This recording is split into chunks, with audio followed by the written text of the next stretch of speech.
विष्णुवर्धन सिंह जी के नाम के सामने कमल का निशान है। कमल के निशान पर गोंडा वालों बटन दबाने का मतलब है आपका एक एक वोट नरेंद्र मोदी जी को तीसरी बार प्रधानमंत्री बनाएगा। ये चुनाव जो है ये नरेंद्र मोदी जी को तीसरी बार प्रधानमंत्री बनाना का चुनाव है। ये चुनाव जो है देश को दुनिया में तीसरे नंबर का अर्थतंत्र बनाने का चुनाव है। ये चुनाव है पाकिस्तान को इनकी हरकतों के लिए मुंह तोड़ जवाब देने का चुनाव है। ये चुनाव है आतंकवादी की गोली का जवाब गोले से देने का चुनाव है। ये चुनाव है 3 लाख लखपति दीदी बनाने का चुनाव है और 3 लाख गांवों में पैक्स बनाने का चुनाव है। भाई और बहनों, मैं गोंडा आया हूं।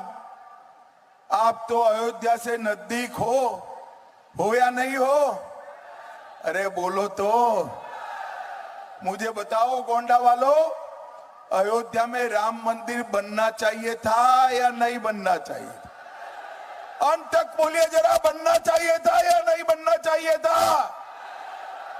एक कांग्रेस, सपा और बसपा ने 70 साल तक राम मंदिर को लटका कर रखा, अटका कर रखा, भटका कर रखा।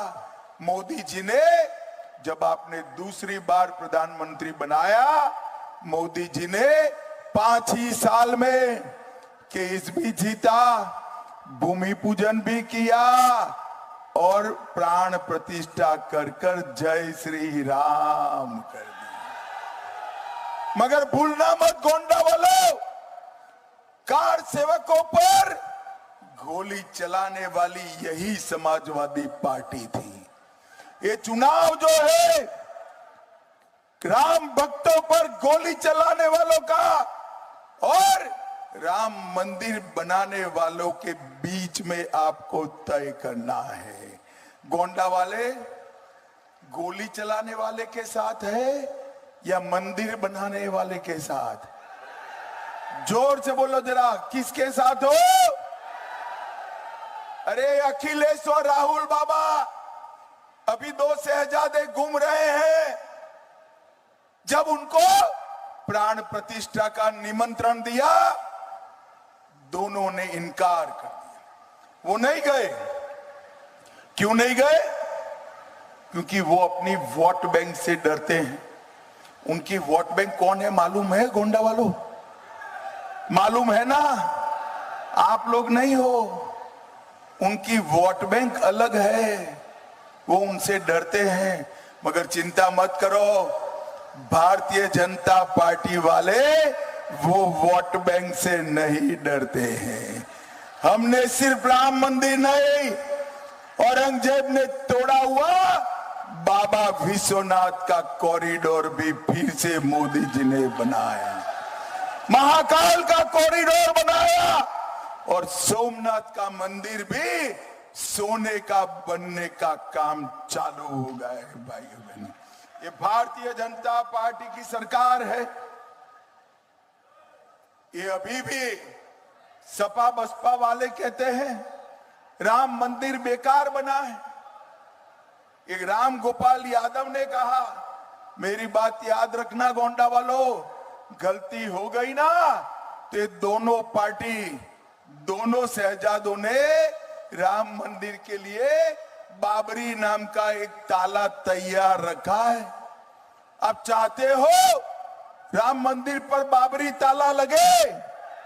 जोर से बोलो, चाहते हो? भाइयों बहनों, इन लोगों ने तुष्टीकरण की राजनीति करने में कोई कसर नहीं। ये कांग्रेस पार्टी के नेता मणिशंकर अय्यर कहते हैं पाक ऑक्यूपाई कश्मीर की बात मत करो, छोड़ दो, क्योंकि पाकिस्तान के साथ एटम बम है। मुझे बताओ गोंडा के युवानों, पाक ऑक्यूपाई कश्मीर हमारा है या नहीं है? जोर से बोलो, है या नहीं है? भारत इसको छोड़ सकता है क्या? ये फारूक अब्दुल्ला, इंडिया अलायंस के नेता, और मणिशंकर अय्यर हमें डराते हैं।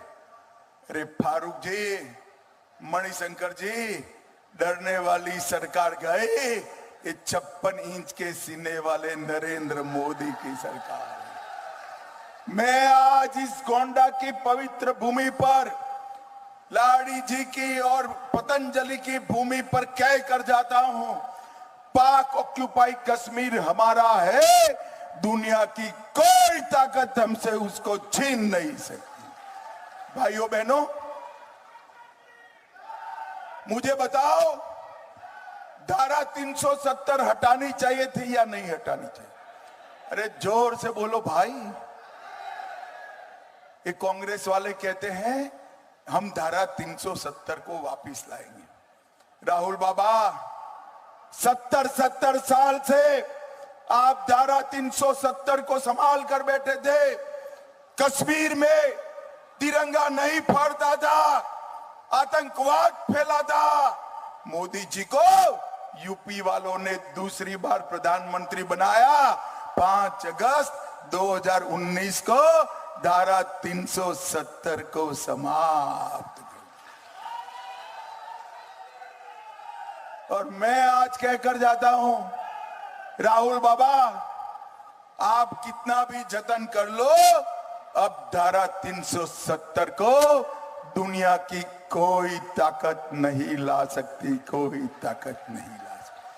भाई और बहनों, इन लोगों ने सालों तक आतंकवाद को चलाने का काम किया है।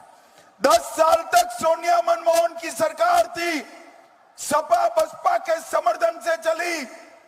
10 साल तक पाकिस्तान से आलिया, मालिया, जमालिया आते थे, बम धमाके करते थे और चले जाते थे। परंतु अपनी वोट बैंक की लालच से ये दोनों शहजादे चुप रहते थे।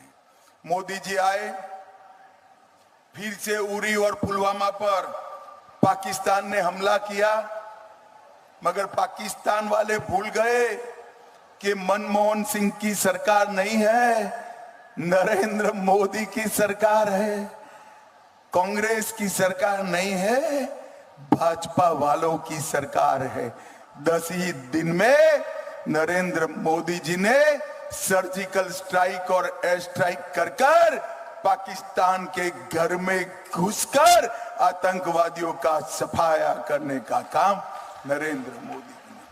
भाइयों बहनों, उत्तर प्रदेश में जब तक सपा बसपा कांग्रेस की सरकारें चली, कोई काम नहीं होते थे। मैं आज बताना चाहता हूं भाइयों बहनों, भारतीय जनता पार्टी की सरकार बनी। गोंडा में हमारे कीर्तिवर्धन सिंह को आपने सांसद बनाया। ग्राम सड़क योजना 680 किलोमीटर, पूरे अवध क्षेत्र में सबसे ज्यादा रोड बनाने का काम हमारे कीर्तिवर्धन सिंह ने किया है। जोर से ताली बजाओ। कोसी पुल के पास बाईपास बनाने का काम किया, फ्लाईओवर बनाने का काम किया। कर्नलगंज की सरयू नदी पर पुल बनाने का काम किया। मिसरोलिया क्रॉसिंग, महादेवा क्रॉसिंग और सोनी गुमटी में 3 रेलवे ओवरब्रिज बनाए और 517 करोड़ कीर्तिवर्धन सिंह गोंडा के लिए रेलवे के कामों के लिए लेकर आए। और मैं आपको कहकर जाता हूं, 2 साल के बाद नवाबगंज रेलवे स्टेशन देख लेना, इंग्लैंड के रेलवे स्टेशन से कम नहीं होगा भाई। पूरा रेलवे स्टेशन नया बन रहा है। गोंडा से दिल्ली तक वंदे भारत ट्रेन चलाई।